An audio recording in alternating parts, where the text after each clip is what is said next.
हर एक आदमी डेली प्याज का कंजम्पशन करता है, तो पूरे साल में ये प्याज लगने वाला है। और इसमें एक एक जो चीज़ अभी मैं बात करने वाला हूँ, वही अगर किसान करता है तो हर एक किसान 25 टन पर एकड़ निकाल सकता है।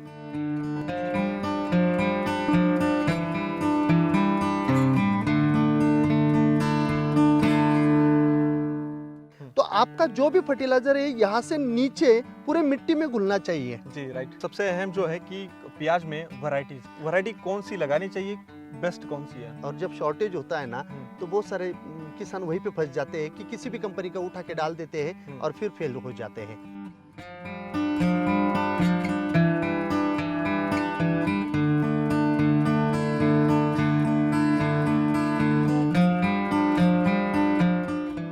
संतोष जी, अगर कोई किसान है तो उसको एक क्रॉप के ऊपर कभी भी डिपेंड नहीं रहना चाहिए। इसके अंदर सीड आ जाता है, अभी ये पूरा मैच्योर्ड नहीं हुआ है। दोस्तों, हमने 4 साल से प्याज के ऊपर कोई वीडियो नहीं बनाई, लेकिन आज ऐसी वीडियो बनाएंगे, पूरा प्याज का चिट्टा खोलने वाले हैं। आज हमारे साथ स्पेशल गेस्ट हैं बीटी गोरे जी है। नमस्कार सर। नमस्ते संतोष जी। पहले तो मैं इनके बारे में जितना कहूँ उतना कम ही है दोस्तों, क्योंकि इनको जो है डालिम रत्न, अनार रत्न इनको कहा जाता है, क्योंकि अनार में इन्होंने बहुत बड़ा काम किया है, बहुत बड़ा योगदान दिया है। उसके साथ साथ ये जो है अलग अलग फसलें भी लेते हैं, उनके ऊपर रिसर्च करते हैं। यहाँ पे ये फार्म देख सकते हैं, पूरा का पूरा काफ़ी एरिया में यहाँ पे प्याज जो है, कितना एकड़ का प्याज है सर यहाँ पे? अभी 4 एकड़ का है। 4 एकड़ का यहाँ पे प्याज है। प्याज के ऊपर भी काफ़ी सारा इनका रिसर्च चल रहा है और हो भी गया है काफ़ी सारा रिसर्च। तो आज हम डिटेल में एक एक बारीकियाँ हम दोस्तों प्याज के बारे में लेने वाले हैं। तो सर, सबसे पहले तो आपका हमारे चैनल में स्वागत है। Thank you, thank you. पहला मेरा ये सवाल है कि प्याज के बारे में हमारे महाराष्ट्र और इंडिया का क्या स्थिति है अभी, उसके बारे में एक जनरल व्यू दीजिए। ओके। संतोष जी, ये जो प्याज है ये सब किसानों के लिए बहुत ही अच्छा क्रॉप है। जो 1 रुपया अगर इन्वेस्ट करेगा तो उसको 3 रुपये मिनिमम मिलते हैं। अगर प्याज की खेती कोई किसान करता है अच्छी तरीके से, तो इतना श्योर शॉट पैसे देने वाला अगर कोई क्रॉप है तो वो प्याज है। अच्छा। एक सेकेंड, अभी सिर्फ महाराष्ट्र में प्याज नहीं रहा है, तो राजस्थान में, गुजरात में, आंध्रा में, कर्नाटका में सब दूर अभी प्याज की खेती बढ़ रही है। हर एक आदमी डेली प्याज का कंजम्पशन करता है, तो पूरे साल में ये प्याज लगने वाला है। अपने इंडिया में अराउंड जितना भी प्याज तैयार होता है उसमें से 1 करोड़ टन प्याज सरप्लस रहता है। अच्छा। उतना एक्सपोर्ट हम कर सकते हैं। इतनी कैपेसिटी अपनी इंडिया की प्याज का जो भी प्रोडक्शन होता है उसमें होती है। डेली अराउंड एक 50,000 मीट्रिक टन प्याज ऑल ओवर इंडिया में कंज्यूम होता है। और जब डिमांड कम हो जाती है तभी रेट डाउन हो जाते हैं। जब कोई नेचुरल कैलेमिटीज आ गई, ओले गिर गए या बहुत ज़्यादा बारिश हो गई, और कुछ एरिया में खरीफ का अगर प्याज अच्छी तरह से नहीं आता है तो ही इसके दाम बहुत ज़्यादा बढ़ जाते हैं। अदरवाइज स्टेबल पैसे देने वाला एक क्रॉप किसानों के लिए है। दोस्तों, ये तो हो गया ओवरव्यू, लेकिन सबसे अहम जो बात क्या होती है कि प्याज को लगाना, उसको ग्रो करना, उसके बाद उसको मार्केट तक ले जाना, हर एक चीज़ हम देखने वाले हैं। अगर चैनल को सब्सक्राइब नहीं तो सब्सक्राइब जरूर कीजिएगा और इस वीडियो को लाइक भी कीजिएगा। सबसे पहला जो अहम है, भारत में इस प्याज को कहाँ कहाँ पे लगा सकते हैं? हाँ, जहाँ पे भी आपके पास ड्राई कंडीशन है और मिट्टी बिल्कुल वेल ड्रेन है, क्योंकि ये बल्ब क्रॉप है, ये मिट्टी में ग्रो होता है। जी, जैसे कि यहाँ पे नीचे ग्रो हो हाँ, रहा है अभी। तो अभी ये अगर अपन देखते हैं, कितने महीने का प्याज है ये अभी 60 दिन का कंप्लीट हुआ है। अच्छा। ये प्याज अभी 60 दिन में इतना बन गया। अभी ये जो इसका गर्थ है, मोटाई, इसी से ये बड़ा हो जाएगा। ओके। राजस्थान में हो सकता है, गुजरात में हो सकता है, महाराष्ट्र में हो सकता है, आंध्रा में हो सकता है, तेलंगाना में हो सकता है, कर्नाटका में हो सकता है। उसके बाद क्लाइमेट कंडीशन कैसी रहनी चाहिए? 3 सीजन होते हैं उसके। एक खरीफ सीजन होता है जो कि बरसात का। तो उसमें जो वैरायटीज लगती है वो 3 महीने में हार्वेस्टिंग को आ जाती है। उसके बाद रांगड़ा जिसे बोलते हैं वो 3.5 महीने में हार्वेस्ट होता है। और इसको रबी या समर का भी बोलते हैं। इसका दिसंबर एंड जनवरी में ट्रांसप्लांटिंग होता है और अप्रैल मई में हार्वेस्टिंग हो जाता है। अच्छा, मतलब प्याज के जो है साल में 3 बार सीजन होते हैं। 3 बार ले सकते हैं। बहुत ही बढ़िया। और इसके लिए जमीन, सॉइल कैसी होनी चाहिए? बिल्कुल वेल ड्रेन होनी चाहिए, मतलब पानी पकड़ने वाली नहीं चाहिए। जैसे कि आपकी भी है, मतलब एकदम मतलब निचरा होता है इसमें। यस, पानी नहीं पकड़ता है ये थोड़ा भी पूरा ये जो मिट्टी है, इस हाँ। प्रकार की मिट्टी चाहिए, क्योंकि ये मिट्टी में रहने वाला है। ज्यादा पानी पकड़ने वाली मिट्टी तो ये सड़ जाएगा जी। और रूट डेवलपमेंट के लिए बिल्कुल पोरोसिटी अच्छी होनी चाहिए। जी जी, इसका भी रूट बहुत ही बढ़िया ग्रो किया, एकदम वाइट रूट्स कर रहे हैं अच्छे।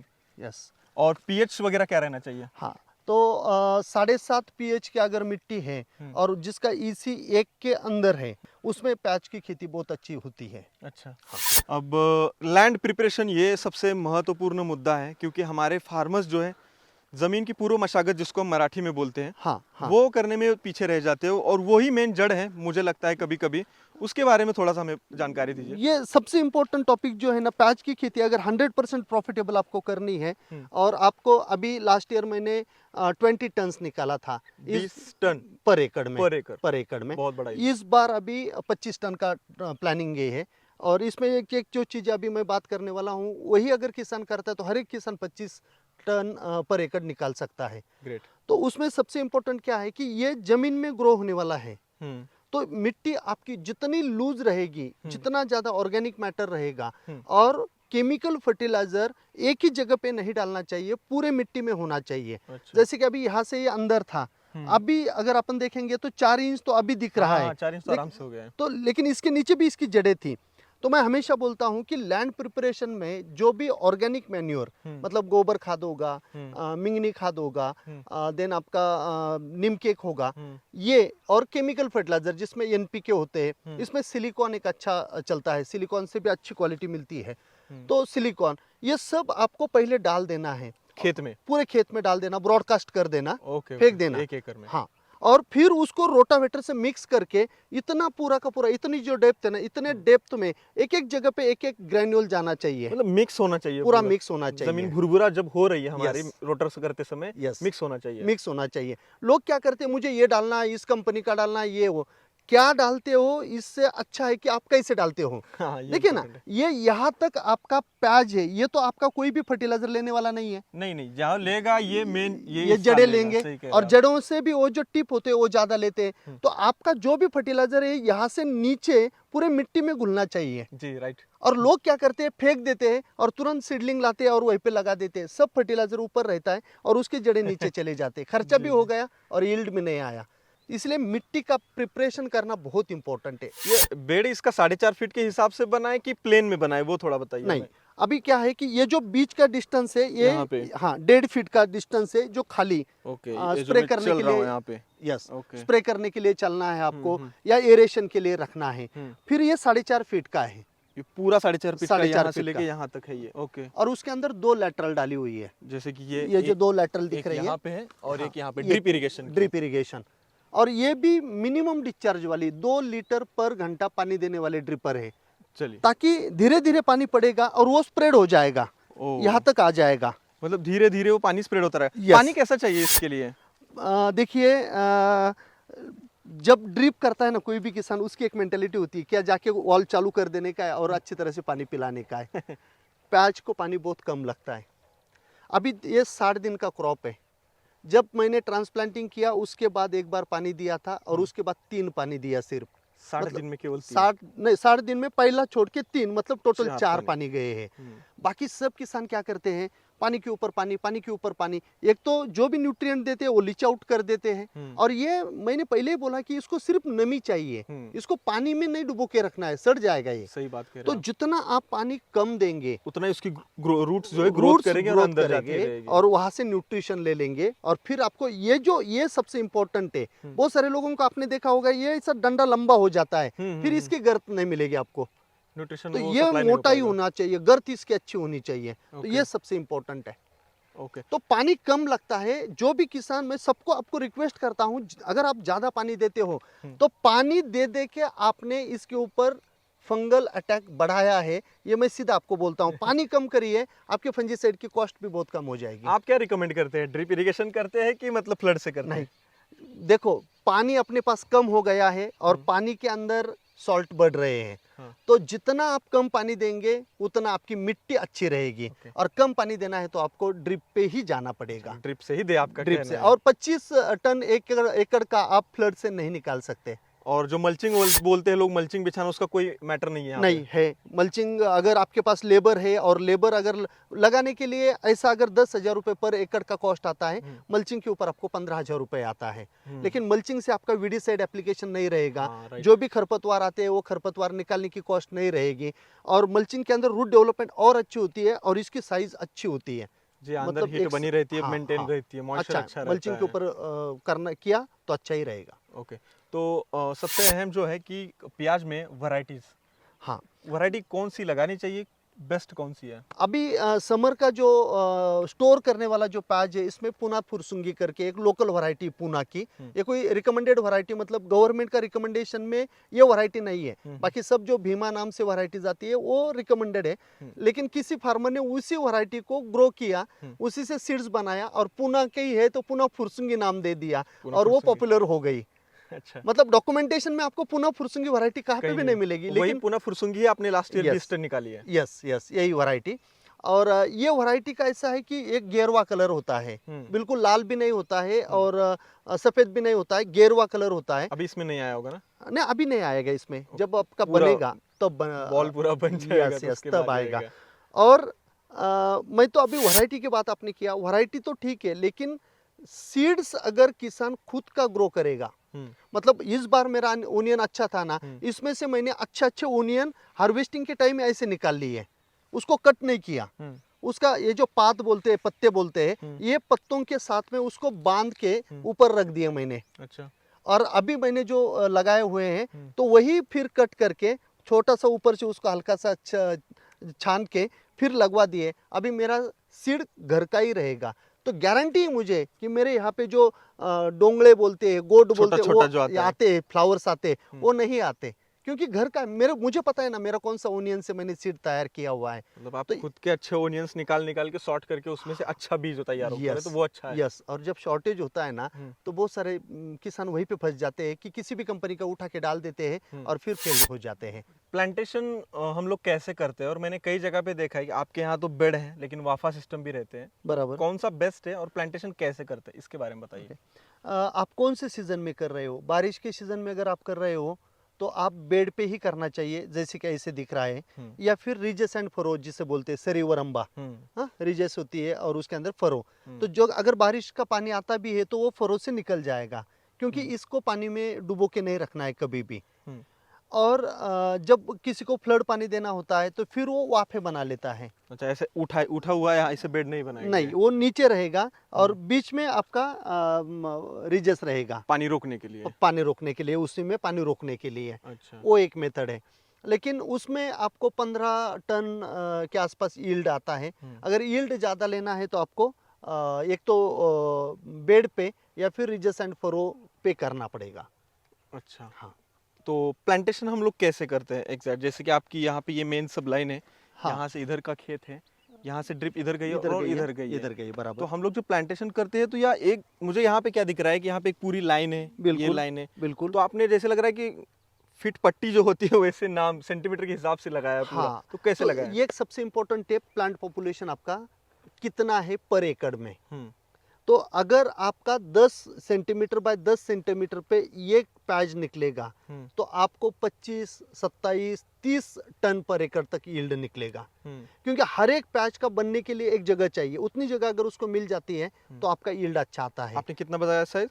10 सेंटीमीटर बाय 10 सेंटीमीटर पे। मतलब यहाँ पे साइड में जो है साइज यस, ये दोनों में आपका 10 सेंटीमीटर होना चाहिए, ये दोनों में आपका 10 सेंटीमीटर होना चाहिए। ओके, तब जाके यील्ड अच्छा आएगा। यील्ड, प्लांट पॉपुलेशन उतना ज़्यादा मिलता है ना आपको, तो उतने ज़्यादा कांदे ओनियन मिलेंगे, प्याज मिलेंगे। ओके, ठीक है। और ये क्या होता है कि पहले ये ड्रिप को हम फैला देते हैं, ड्रिप बिछा दिया हमने पहले। पूरा का पूरा पानी दे दिया, ओके, गीला कर लिया, फिर वो जो लेबर होती है वो क्या करते हैं, ऐसी लाइन खींच लेती है और ये सीडलिंग ऐसे रख देती है और उसी को मिट्टी पे डाल देती है। इसलिए ये बीज रहता है कि नहीं सीडलिंग्स होते हैं, अच्छा, सीडलिंग्स होते हैं, ऐसे ही सीडलिंग्स हैं, नर्सरी। नर्सरी। ओके, हाँ, तो ये पहले जो है वो नर्सरी में तैयार करके फिर यहाँ पे वो आता कितना है। दिन तैयार होता है ये प्याज? ये जो है 55 दिन से 60 दिन का होना चाहिए नर्सरी में, अच्छा, और फिर वहाँ से इधर आएगा, अच्छा, फिर 4 महीने लेता है ये।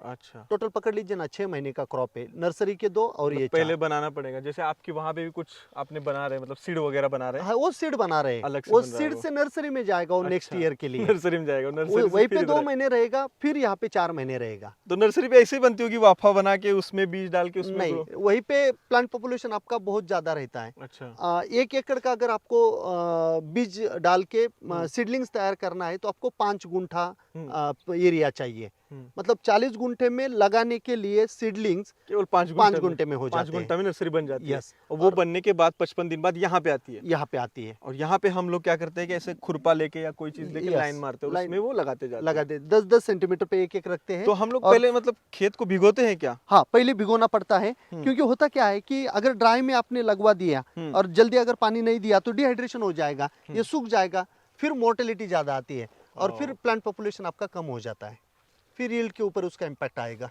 सब समस्या ही समस्या है, मतलब हाँ, हर तो एक चीज में बहुत ध्यान देना खेती पड़ेगा। अगर अच्छी करनी थी तो करना ही पड़ेगा।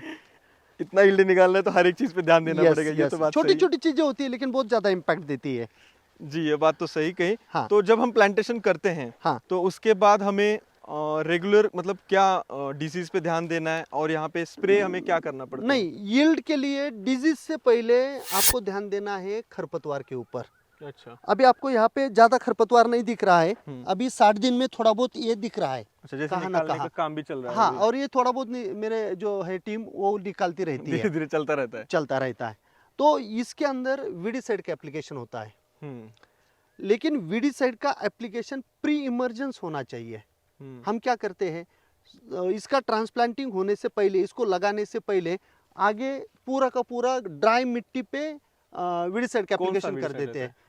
तो उसमें इस साल मैंने स्टाम्प एक्स्ट्रा करके जो है ओके, बीएसएफ ओके। का वो लिया था। अच्छा अच्छा। गोल भी चलता है, जो ऑक्सीफ्लोरोफेन आता है वो भी चलता है। ओके। तो आप प्री इमरजेंस उसको लगवा दीजिए, उसके बाद पानी दे दीजिए और उसको लगवा के छोड़ दीजिए, फिर वो बिल्कुल फिल्म तैयार करता है, खरपतवार आता ही नहीं। थोड़ा बहुत अगर वहाँ पे नहीं गया है तो वहीं पे आएगा, तो उसको सिर्फ अप्रूट करना है। इसमें स्पेशल ये बताइए कि डिजीज और हमें स्प्रे, पहले ये क्या करना है, फिर हम फर्टिगेशन पे जाते हैं डिजीज हाँ। और स्प्रे के लिए। अतः शुरुआत में। ये सबसे इम्पोर्टेंट है कि स्प्रे कब करना है। सबको पता है, जो भी 2-3 साल प्याज की खेती करने वाला किसान है उसको पता है कि उसके यहाँ पे डिजीज कब आता है।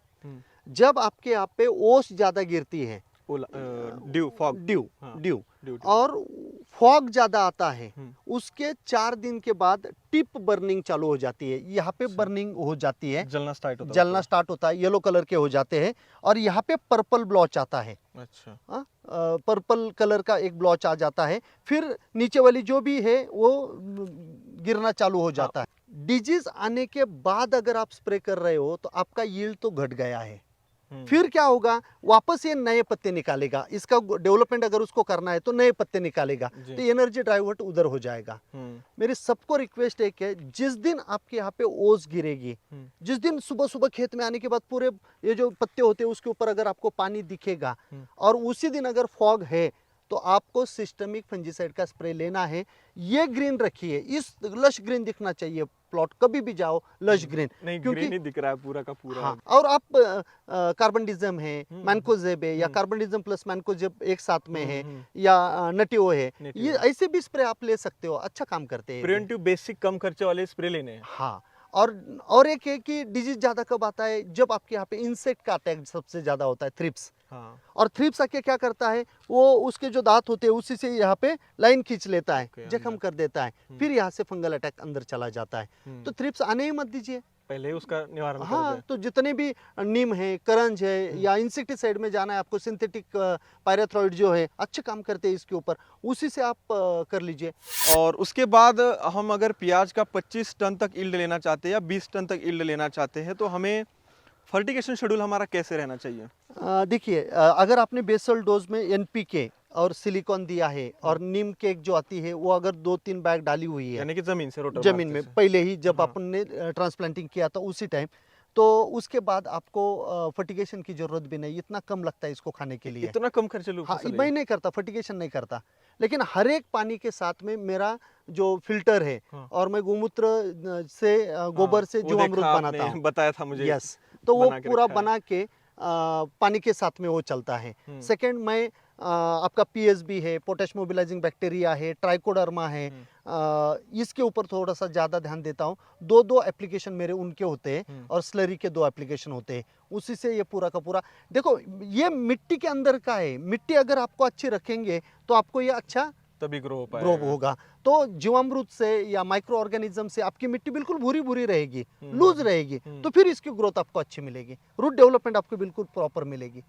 ओके, तो इस तरीके से हमें फर्टिगेशन, मतलब आप एकदम नॉर्मल कर रहे हैं, जैसे पीएसबी केएसबी, ये जो दोस्तों बैक्टीरिया होते हैं हाँ। जो जमीन में सुप्त अवस्था में पोटैश रहता है, Yes. उसको हम एक्टिवेट करने का काम करते Yes. हैं। एजोटोबैक्टर रहता है यानी कि एन रहता है, उसको बस ये एक्टिवेट करते हैं और उसके जरिए फर्टिगेशन हो रहा है, बेसिकली यही बराबर जो खर्चा अपन करने। डालते हैं उसको ही वो अवेलेबल करके देता है। तो लेकिन अगर किसी को देना है हम्म। तो मैं बोलता हूँ कि 2 एप्लीकेशन आप 1261 जो होता है हम्म। 1261 उसके 2 एप्लीकेशन करिए 2.5 kg पर एकड़ के हिसाब से। अच्छा। और लास्ट वाले जो 2 पानी है उसमें 05234 के 2 एप्लीकेशन कर लीजिए। आपको अच्छी ये जो पैच की डेवलपमेंट है ये अच्छी मिलेगी आपको। मुझे एक चीज़ बताइए कि आप 3 साल से ये प्याज कर रहे हैं, तो पहले साल आपका क्या उत्पादन रहा? हाँ, तो मैं भी सीखा। लॉकडाउन ने बहुत अच्छी तरह से सिखाया। अच्छा। क्योंकि पहले इतना ज़्यादा पूरा ऑल ओवर इंडिया में घूमता था। जब यहाँ पे आया तो मैंने बोला कि नहीं, अभी किसानों के लिए डेमोस्ट्रेट करेंगे। तो पहले 15 टन आया था, अच्छा। तब मैंने ड्रिप नहीं किया था। Okay. इसीलिए मैं कॉन्फिडेंटली जाके बात करता हूँ, अगर यील्ड लेना है तो पहले ड्रिप कर दीजिए, राइट। ताकि हर एक ओनियन को बढ़िया पानी मिलेगा और वापसा कंडीशन मेंटेन रहेगा। ओके। लास्ट ईयर 20 टन्स निकल लिया और इस बार और थोड़े से चेंजेस करके प्लांट पॉपुलेशन के ऊपर ध्यान देके खुद का नर्सरी ग्रो कर लिया। और सबसे इम्पोर्टेंट, जब मैं यहाँ पे लाके डाला ये नर्सरी से, तो जो भी छोटे छोटे सीडलिंग्स थे उसको वहीं पे फेंक दिए। अच्छा।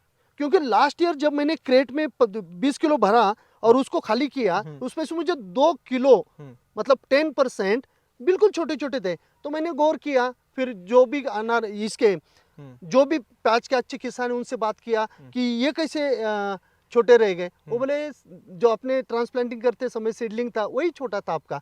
मैंने बोला ये तो बहुत सस्ता वाला काम है। एक लेडीज को लगवा दिया, 1 एकड़ का सेपरेट करने का काम सिर्फ उसने 2 दिन में किया। 250 रुपए में 1 दिन का लेती है, 500 रुपए में मेरा काम हो गया। पूरा काम हो गया। 10% मेरा यील्ड उसी से बढ़ गया ना। बहुत बढ़िया। बहुत छोटी एकदम माइनर चीज थी ये, हाँ। जो कि आपने ध्यान देके उसको क्लियर यस, किया। यस। मुझे ये बताइए कि सबसे मुझे इंटरेस्टिंग जो चीज़ लगती है, जो हार्वेस्टिंग का, तो हार्वेस्टिंग ये कैसे होता है? कुछ नहीं, जब आपका लास्ट पानी 15 दिन नहीं जाना चाहिए, लास्ट 15 दिन में पानी नहीं जाएगा, मिट्टी बिल्कुल लूज रहती है और ये आप सिर्फ उसको खींचना है, बिल्कुल आसानी से निकल आता है। फिर जब आप उसको रखेंगे बेड के ऊपर, तो ये ओनियन इधर के लिप से ढकेगा। मतलब अगर आपको रखना है, हाँ, तो ये अगर मैंने ले लिया, तो उठा लिए, ये हार्वेस्ट हो गया इसे। हाँ, ये हार्वेस्ट हो गया। इसको ऐसे रखने का, ओके। ऐसे रखने का, और इधर जो रखेंगे इसकी जो ये पत्ते हैं ये इसके ऊपर आएंगे, मतलब ऐसे जाएगा। अच्छा, ये तो ढका ये रहना चाहिए। ढका रहेगा। हाँ। और फिर लेबर आके इसको कट करेंगे। कट करते समय 1 इंच का पोर्शन आपको रखना है यहाँ पे। हाँ, बिल्कुल नजदीक से कट नहीं करना है, नहीं तो इन्फेक्शन हो जाता है। 1 इंच का पोर्शन यहीं पे रखना ही है, वो बाद में ड्राई हो जाता है। अच्छा। और फिर ये पूरा का पूरा जिसे पोल बोलते हैं, पोल बोलते हैं, ऐसे लगा के रखते हैं। ये जो बेड है, ये बेड के ऊपर इधर के 10-12 बेड से, इधर से 10-12 बेड से पूरे के पूरे इसके ऊपर लगवा देते हैं। और जो कट किया हुआ इसके पत्ते हैं सूखे, उसी से उसको पूरा ढक देते हैं। सबसे बढ़िया कलर वहीं पे आता है। अच्छा। और ये कम से कम 21 दिन रखना चाहिए आपने। 21 दिन अगर आपने रख दिया और उसके बाद यहीं पे ग्रेडिंग कर लीजिए। निकालते समय अगर खुरपी लगी हुई है, अच्छा, क्वालिटी का, खुरपी का, छोटा वाला सब है, अलग-अलग। कुछ ओनियन 2 आते हैं, हाँ, 2 भी आते हैं। दुबड़का बोलते हैं हाँ, उसे, तो उसको आपको वहीं पे निकाल देना है, क्योंकि वो अंदर अगर जाएगा तो सड़ेगा जल्दी। तो ये बाहर निकालना है आपको। तो इस प्रकार से यहीं पे ग्रेडिंग कर लीजिए। फिर मेरा ऐसे खोलने वाला स्ट्रक्चर मैंने बनाया हुआ है, उसे मैं चाल बोलते हैं। चाल बोलते उस हैं। पे आएंगे। हाँ। लेकिन उसके पहले की क्या है कि हमने हार्वेस्टिंग कर दिया, इसको निकाल दिया, लेकिन 12 महीना तो मार्केट हमारा इतना अच्छा नहीं रहता प्याज का। बराबर है। तो आपका एक मार्केटिंग का पॉइंट ऑफ व्यू क्या है? और चाल जिसको बहुत इस्तेमाल किया जाता है नासिक में, बराबर। अहमदनगर में, या आपके जहाँ पे एरिया में, बहुत सारे एरिया में, हाँ, उसके बारे में थोड़ा सा मुझे बताइए। जब आप निकालते हो उस टाइम आपका 10-11 रुपए रेट चलता है, लेकिन हमेशा हर साल आप देख लीजिए, अगस्त, सितंबर, अक्टूबर में एक टाइम आता है जहाँ पे 40 रुपए, 50 रुपए, 60 रुपए हो जाता है। तो हमने ऐसा फिक्स कर लेने का कि अरे यार, जब 30 रुपए हो जाएगा, मेरा 30 रुपए का है, 30 रुपए हो जाएगा तो मैं बेच दूंगा, क्योंकि मेरा प्रोडक्शन कॉस्ट 6 रुपए है। 6 रुपए से मुझे अगर 30 रुपए मिलते हैं तो अच्छा मुनाफा है। ये इतना, मतलब आप बोल रहे कि लास्ट ईयर आपका 20 टन ओनियन निकला, ये प्याज हाँ, निकला, हाँ। इसका अगर हम 30 रुपए से बेचे तो 6 लाख रुपए हुआ 6 हमारा लाख एक रुपए एकड़ हुआ, में। हाँ। और आपने खर्चा कितना बताया? मेरा थोड़ा सा ज़्यादा होता है, ड्रिप वगैरह सब पकड़ लिया तो 1,10,000 रुपए के आसपास खर्चा होता है। मतलब सही है, 5 टाइम हो रहा है। 1 रुपए लगा के 5 रुपए फिर भी हो रहे हैं। हाँ, हाँ। खर्चे के हिसाब से तो बढ़िया क्रॉप है, बिल्कुल। लेकिन रेट मिलना चाहिए। यस। रेट का काफ़ी इशू रहता है मार्केट का। ये मैंने देखा है कि कई दफ़ा कि इम्पोर्ट हो जाता है, एक्सपोर्ट कुछ बंद हो जब जाता है। अपने यहाँ पे कम होती है ना क्वांटिटी, तब गवर्नमेंट इंपोर्ट करती है, क्योंकि हर एक घर में जाता है और इसके रेट बढ़ गए तो फिर सरकार भी कभी कभी गिर जाती है। तो इसीलिए इसको कोई ज़्यादा हाथ नहीं लगाता, अरे जल्दी इंपोर्ट कर लीजिए, मार्केट में प्याज होना चाहिए। तो जो शॉर्टेज पता हो जाता है ना, अब देखो हर साल प्याज करने वाला किसान है ना, इधर उधर बातें करता रहता है, उसको पता होता है कि अभी कम होने वाला है या बढ़ने वाला है, बेच देने का उसी टाइम। और स्टोरेज उसी लिए तो करते हैं ना। स्टोरेज कब का प्याज स्टोरेज कर सकते हैं? ये सिर्फ अभी रबी का जो ये अपना अभी का प्लांटेशन है, यही स्टोरेज कर सकते हो। जो खरीफ का और रांगड़ा जिसे बोलते हैं अपन, वो नहीं कर सकते। वो सीधा मार्केट में बेचना वो पड़ेगा। सीधा मार्केट में जो मार्केट स्प्राउटिंग रेट आ रहेगा वो जाता है। बेचेंगे। यस, उसको अगर स्प्राउटिंग आ जाता है। 10 रुपए भी रहा, 20 टन निकला तो 2 लाख रुपए निकल जाएंगे। 1 लाख रुपए खर्चा, तो 1 लाख रुपए तो बच ही जाएगा। हाँ, हाँ। और उत्पादन जब 20 टन निकलेगा तब जाके। नहीं, लेकिन उसमें आपको 20 टन नहीं निकलता। अच्छा, ये भी बात है। हाँ, वो 10 टन 8 टन इतना ही निकलता है, लेकिन शॉर्टेज में आता है तो उस टाइम पैसे मिल जाते हैं। कम समय में आता है तो खर्चा भी कम होता होगा हाँ, वहाँ पे। हाँ, खर्चा, लेकिन फंजीसाइड के स्प्रे उसमें ज्यादा होते हैं क्योंकि मतलब बारिश के सीजन में वो होता है। टाइम पे रिस्क भी है, रिस्क है। लॉस भी हो सकता है। हाँ, सच हाँ। कहो तो। क्योंकि ये जो अभी स्टोरेज किया हुआ है ना, वो खत्म होने के बाद वो खत्म हो जाएगा, उसके बाद वो तुरंत आ जाता है। तो फिर वहाँ पे रेट किसानों को कभी कभी 50 रुपए, 60 रुपए, 70 रुपए किलो भी जाता है वो। मतलब अभी का प्याज हम इसको जो है चाल में रखेंगे, जो 5 बाय 25 की रहती है, 20 की रहती है, बराबर। जिसमें 10 टन, 20 टन, 30 टन माल रख सकते हैं। यस। और वो मई से लेके जून, जुलाई, अगस्त तक रहता है उसमें। नहीं नहीं नहीं, मैं तो अक्टूबर तक रखता हूँ। अक्टूबर तक रखते हैं। तो उसमें सड़ता नहीं है? नहीं नहीं नहीं, ये बनाया हुआ ऐसा है, 4 फीट उसकी विड्थ है, लंबाई 20 फीट है। ओके, और नीचे से 1.5 फीट है, मतलब नीचे से भी हवा लग रही है और सब दूर बाजू से हवा लग रही है।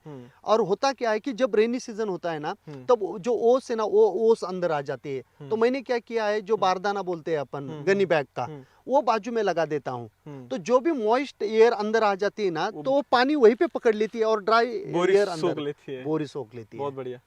प्लास्टिक कभी नहीं इस्तेमाल करना। प्लास्टिक इस्तेमाल करोगे तो अंदर आपको बिल्कुल ह्यूमिड क्लाइमेट बनेगा और आपका हो जाएगी प्याज। हाँ, वैसे भी एकदम सड़ेगा, सड़ जाएगा। सड़ेगा। सही बात कह रही तो हो। ये लगाएंगे तो वो जो अंदर आपका ह्यूमिडिटी आने ही नहीं देता, वही सोख लेता है। तो आप प्याज कहाँ लेके जाते हैं और मार्केट व्यवस्था कैसी रहती है वहाँ पे? नहीं, आपने यहाँ पे जो राहता मंडी है, मैंने आज तक तो राहता मंडी में ही बेचा है।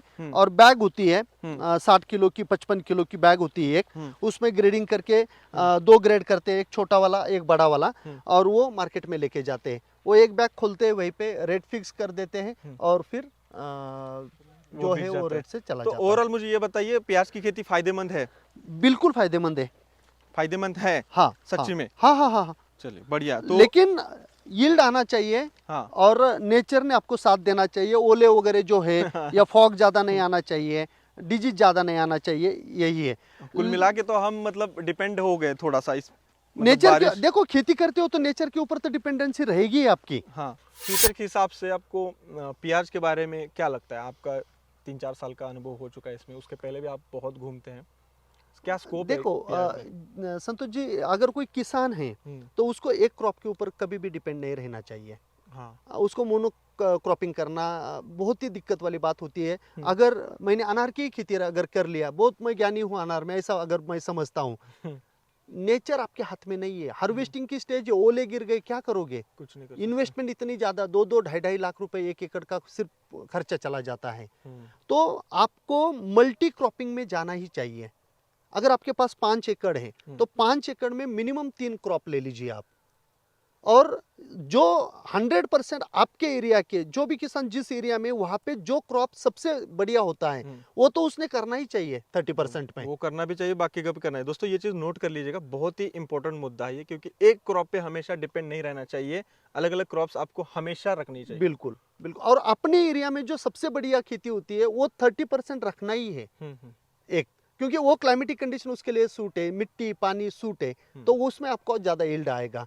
अगर आपके एरिया में कभी प्याज नहीं होता और आप बोलेंगे कि मैं 10 एकड़ प्याज करूंगा, नहीं चलेगा। और किसानों को मैं बोलता हूँ कि खेती अगर करनी है ना, तो ऐसे नहीं कि मुझे 1 एकड़ से 10 लाख रुपए मिलेंगे, 15 लाख मिलेंगे। वो कभी-कभी मैं बोलता हूँ अपना लक होता है, जो लॉटरी लग जाती है। फ्लक्चुएट भी हो सकता है। हाँ, अगर आपको बढ़िया क्वालिटी के प्याज अगर पैदा करना है, तो बढ़िया क्वालिटी का सीड आपके पास होना चाहिए। इसके अंदर सीड आ जाता है, अभी ये पूरा मैच्योर्ड नहीं हुआ है, इसके अंदर अभी जस्ट सीड लग रहे हैं। ये है अंदर सीड लग रहे हैं इसके अंदर। तो आपने ये प्लॉट इधर डेवलप किया है? यस, मेरे घर का ही जो प्याज होता है उसी को ही मैं लगाता हूँ, उसी से ही सीड बनाता हूँ, उसी से ही नर्सरी बनाता हूँ और उसी फिर से वो ही लगता है। ट्रांसप्लांटिंग होती है। तो गारंटी है मुझे कि मेरा किस क्वालिटी का आ जाएगा।